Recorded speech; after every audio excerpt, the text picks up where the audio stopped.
आजच्या कार्यक्रमामध्ये एवढ्या भरभरून बोलल्यानंतर मी एवढी फार गर्दी बघितल्यानंतर आयुष्यामध्ये मी हा पहिला माझा वाढदिवस असेल की अशा सभागृहामध्ये साजरा केला.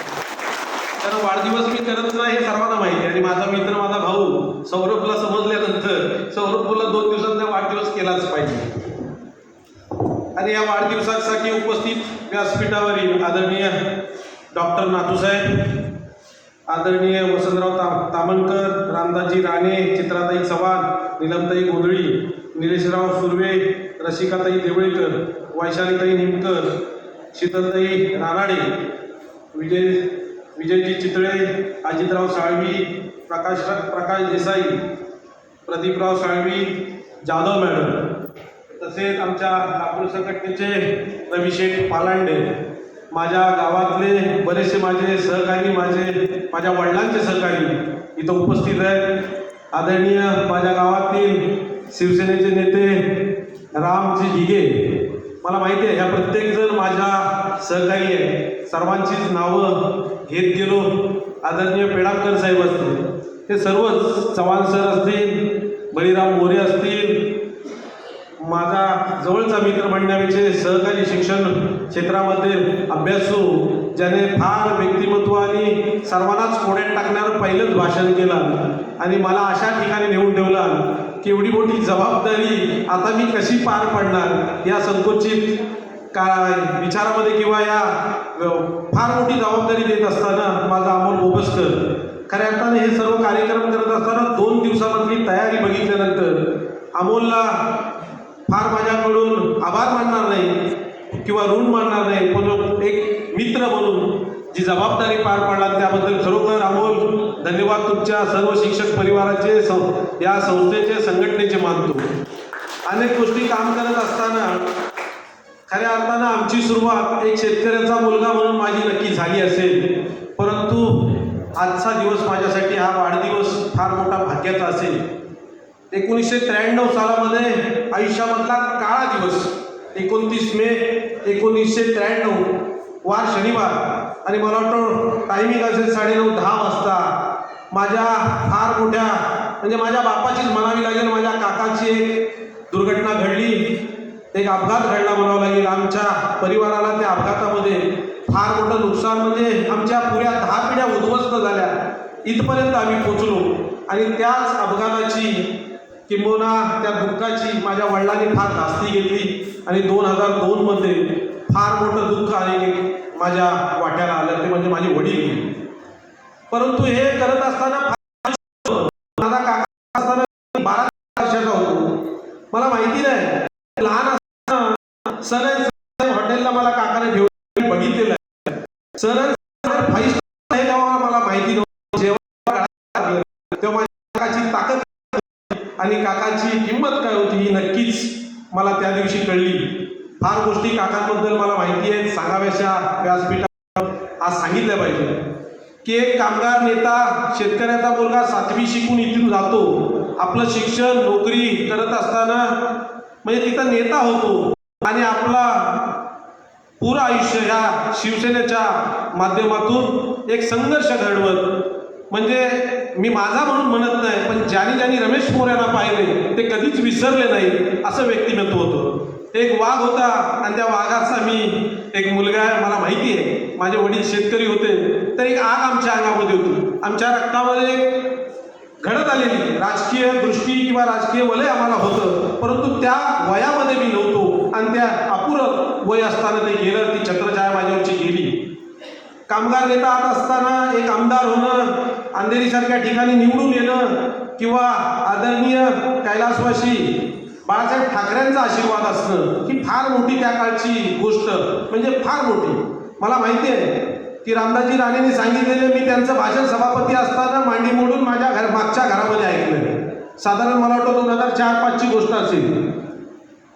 माझ्या काकाचं जरी वलय माझ्या पाठीशी असलं तरी फार मोठा होता याची खात्री मला कदाचित जाणवली होती आणि ती तुमच्यामधून आताच्या ह्या बोलण्यामधून मला ती खरोखर साक्षात्कार त्याचा झाला. हे करत असताना मला अनेक गोष्टी काका सांगता येतील. म्हणजे मला साहेब सांगायला आवडेल की त्या टायमामध्ये आमच्याकडं माझ्या काकाची जरी असली तरी माझ्या बापाची ती मर्सिडीज गाडी होती, ती माझीच सारखी होती. आणि त्याच्यात गरिबी काय ही 2004 पर्यंत बघितले. अक्षरशः म्हणजे सांगायला प्रत्येक माणूस यशस्वी होत असताना गरीबच असावा लागतो तरच तो यशस्वी होतो. कारण संघर्ष तुमच्या आयुष्यामध्ये नसेल तर तुम्ही यशस्वी होऊ शकत नाही. हे माझ्यासारखं जिवंत उदाहरण तुमच्यासमोर आहे. मला माहिती आहे की 10 नांगरांच्या समोर नांगर हाकायचा असेल तर त्याची चाल आणि त्याची ताकद किती हवे, त्या नांगर धरण्याची कुवत किती पाहिजे. कारण आपल्यासमोर बैल असतात आणि त्यांना चालवण्याची क्षमता आपल्यामध्ये असते. त्या शेतकऱ्याचा मी मुलगा आहे, ती कला माझ्यामध्ये. मला सर्व गोष्टी अवगत आहे असं म्हणणार नाही, परंतु सर्व गोष्टी इथं पोचलोय इतका मला दांडगा नसला तरी चांगला. हे अनेक करत असताना माझ्या घरचं तुमच्याबद्दल तुम्हाला सांगितलं पाहिजे. वडील गेल्यानंतर माझी आई, माझा एक भाऊ, 2 भाऊ आम्ही आणि 2 बहिणी, असा मोठा परिवार आणि असलेले सर्व कुटुंब आमचे बऱ्यापैकी सर्व कुटुंब मुंबई या ठिकाणी होते.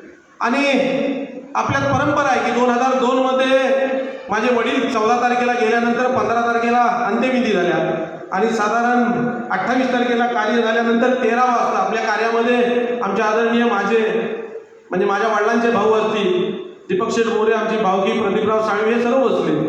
आणि माझी काकी आमदारांची पत्नी, त्यांनी सर्वांनी ठरवलं की तू मुंबईला ये. माझा भाऊ मुंबईत होता, मोठा भाऊ संदीप मोरे.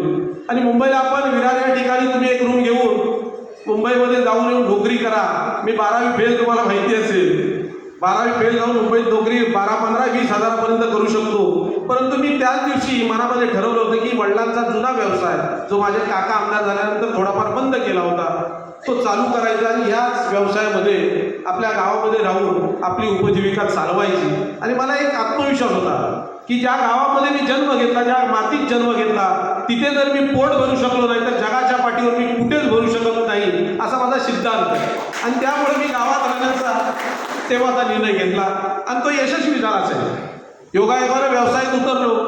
माझी आई माझ्या साथीला होते, माझा भाऊ माझ्याबरोबर खांद्याला खांदा लावून होता. आणि बघता बघता 2006 पर्यंत मला वाटतं मी असा काय व्यवसायामध्ये पुढे आलो चांगल्या पद्धतीनं की मी 4 व्हीलर गाडी घेऊ शकलो आणि तिच्यातनं आम्ही प्रवास करू लागलो. म्हणजे एवढे दिवस चक्रासारखे फिरले. जेवढं दुःख बघितलं, मला माहिती आहे की जेवढं मोठं दुःख तुमच्या वाट्याला येतं तेवढं मोठा आनंद, त्याच्यापेक्षा दुप्पट आनंद देव तुम्हाला देत असतो. फक्त ती गोल्डन चान्स किंवा संधी त्या टायमाची तुम्ही उचलली पाहिजे. आणि कदाचित माझ्या नशिबानं मला ती भेटली आणि मी व्यवसायामध्ये यशस्वी झालो. योगायोगानं मराठा बांधव मला 2016ला भेटले. फार मोठी दुर्घटना घडली आणि आम्ही एकत्र आलो.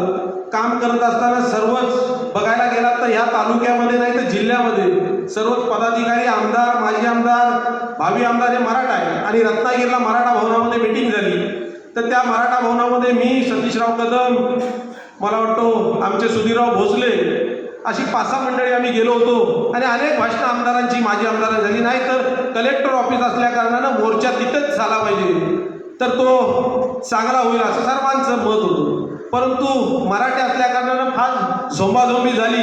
आणि मला वाटतं सतीशरावांनी भाषण केलं, सुधीरराव भोसलेंनी केलं आणि शेवटला मी बोललो आणि आम्ही उठून निघालो होतो. की मी एक सांगितलं होतं त्या माझा एक ध्येय होता की अशा मराठा घडावा की त्या वचन किंवा महाराष्ट्रामध्ये असणाऱ्या सरकारला घ्यावी लागेल. त्याचं एक कारण म्हणजे हा हायवे जाम झाला पाहिजे, त्या हायवेवर बंद पडला पाहिजे, हा माझा संकल्प होता. आणि त्यामुळे मी त्यांना ते सांगितलं. त्याच्यानंतर ते चिपळूणमध्ये आले आणि तो मराठा मोर्चा यशस्वी करत असताना सर्वांचे हातभार होते. अनेक मराठा माझ्याबरोबर संघर्ष करणारे माझे मित्र सहकारी होते.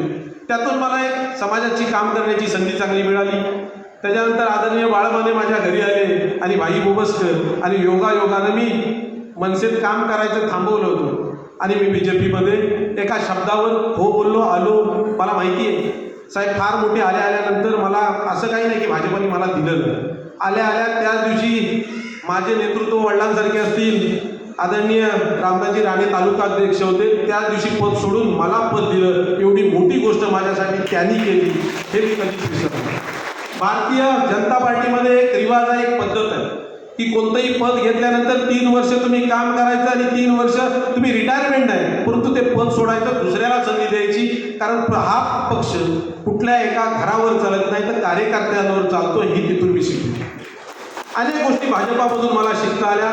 मध्ये माझं एक थोड्या दिवसामध्ये 2021-20ला ॲक्सिडेंट झाला आणि मी थोडा शांत झालो तो कार्यक्रमामध्ये किंवा सामाजिक क्षेत्रामध्ये. परंतु मी याचं कारण एक तुम्हाला सांगतो की कोरोना काळ आला तेव्हा मी डॉक्टर सानप म्हणजे 24 तास हॉस्पिटलला असणारा मी एकमेव व्यक्ती असा नाही तर अनेक होते, पण मी संघर्ष करून आज जाणारा एकमेव व्यक्ती होतो की माणसाला ऑक्सिजन का मिळावं, ऑक्सिजन दिलंच पाहिजे, गरिबाला त्याची फार गरज आहे. फार गोष्टी त्या टायमाला ब्लॅक चालल्या होत्या तुम्हाला माहिती असेल. मग त्या करत असताना मला सानप डॉक्टरनी सांगितलं होतं की तुम्ही हॉस्पिटलला येऊ नका, हा कोरोनाचा काळ फार डेंजर आहे. आणि मला माझ्या आईने पण सांगितलं होतं, घाबरी आहे, शेती करणारी आहे, म्हणजे 100 किंवा 40 माणसांच्या 50 माणसांच्या भाकऱ्या जर भाजायला सांगितल्या तर 1 नंबर भाजणारी आणि त्यांचं पोटभर अन्न देणारी माझी माऊली आहे. एवढं मला नक्की माहिती आहे. आणि तिच्या या कष्टामुळे मी इथपर्यंत आलो तर तीही घाबरून होती. पण तेव्हा मी एक डायलॉग केला होता सानप डॉक्टरांशी की मला कोरोना हा होणार नाही 100%. परंतु कदाचित माझ्या नशिबी तो नव्हता कोरोनाचा काळ, परंतु माझ्या त्याच काळामध्ये एक ॲक्सिडेंट फार मोठं झालं आणि मला तो एक धक्का बसला. त्याच्यानंतर थोडा स्लो झालो, परंतु नंतर आदरणीय नाथूसाहेबांच्या बरोबर काम करण्याची संधी मिळाली. त्यांनी मला सांगितलं की हे काम आपण परत जोमाने केलं पाहिजे. आणि नाथूसाहेबांना मी त्याच दिवशी शब्द दिला आहे. नाथूसाहेब आजही माझ्या वाढदिवसाच्या दिवशी शपथ घेतो की जोपर्यंत तुम्हाला मी या मतदारसंघाचा आमदार बघत नाही तोपर्यंत माझी घोडदौड 100% थांबत नाही. आणि त्याचं कारण एक तुम्हाला सांगतो की नक्कीच माझ्या तालुका अध्यक्ष त्यांनी मला सांगितले नक्की तुमच्या पदावर खालती मी येत नाही, मला पद नसलं तरी मी काम करण्याची तुम्हाला माझी कला आणि कुवत माहिती आहे. पण त्यांचं भाग्य मी सांगतो किंवा ते लकी आहे की दोन्ही खासदार त्यांनी निवडून आणले, पदवीधर आमदार पण त्यांनी निवडून आणले. त्यामुळे तुमचं पद या नक्की त्या इलेक्शनला तर जात नाही, कारण तुम्ही भाग्यवान आहात. तर या गोष्टी आयुष्यामध्ये घडत राहतील.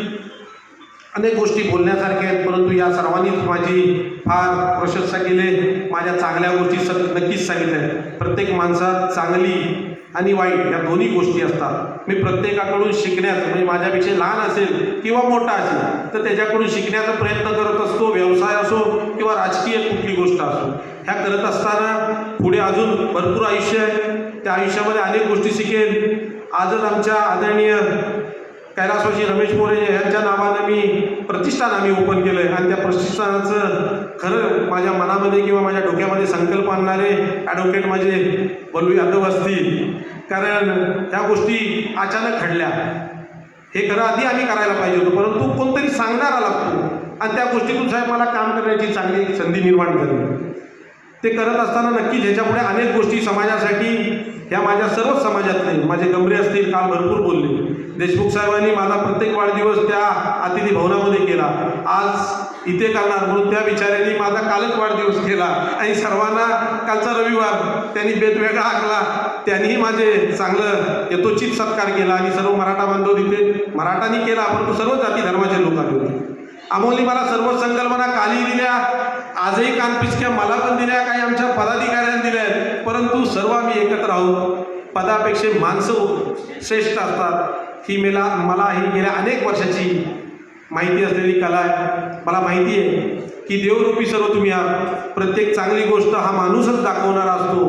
घरामध्ये देवाच्या पाया पडल्यानंतर, घराच्या बाहेर आल्यानंतर साहेबांनी सांगितल्याप्रमाणे की साहेब जर चिपळूणला येत असल्याने मला फोन केला तर मी कदाचित वाघर किंवा कुठे ना कुठे 9च्या दरम्यान असतो हे त्यांना माहिती आहे. कारण मी माझा प्रवास सकाळी 7ला चालू होतो. मी मोठा नाही बोल की कोण बोलत असेल, मी कधीच सामाजिक काम किंवा राजकीय काम 80% किंवा 100% करत नाही. मी 80% माझा स्वतःचा व्यवसाय करतो आणि 20% सामाजिक काम करतो. यातून राजकारण घडत असेल किंवा राजकारणाचे धडे गिरवत असेल, हा माझा इतिहास आहे आणि मी त्याच्यामध्ये यशस्वी आहे. तुम्ही माझ्यासारखे तरुण आहात, फार मोठा अंतर नसेल, पण माझ्याकडून काही शिकण्यासारखं नाही, पण मार्गदर्शन मदत करण्यासारखे ज्या ज्या गोष्टी आहेत त्या आपल्याला नक्कीच देईन. फार उशीर झाला आहे, तुम्ही एवढ्या रात्रीसुद्धा माझ्यासाठी आलात. माझ्या या सर्व बहिणी व्यासपीठावर बसल्यात, खालती आहे. माझं कुटुंब म्हणजे माझ्या पत्नीला पण माहिती नाही की हा एवढा मोठा कार्यक्रम होईल, म्हणून तिनेही तयारी केली नाही किंवा मीही ड्रेस शिवला नाही. तुम्ही बघितला असाल, साध्या शर्टवर आलो. माझ्या 2 भाच्या आहेत, तो एक माझा छोटा भाऊ आहे, माझा मुलगा, असाच परिवार इथे आला आहे. परंतु सर्व परिवार तुम्ही माझ्या, आणि हा जो यथोचित माझा सत्कार किंवा माझा वाढदिवस केला त्याबद्दल खरोखर आपणा सर्वांचं ऋणी आहे. आज माझं नाव घेतलं पाहिजे आपणा सहित आणि मलाही उदंड आयुष्य लाभो हीच शिवचरणी प्रार्थना करतो. इथेच थांबतो. जय हिंद, जय महाराष्ट्र. आणि पुन्हा एकदा आपल्या सर्वांचे आभार मानतो. धन्यवाद.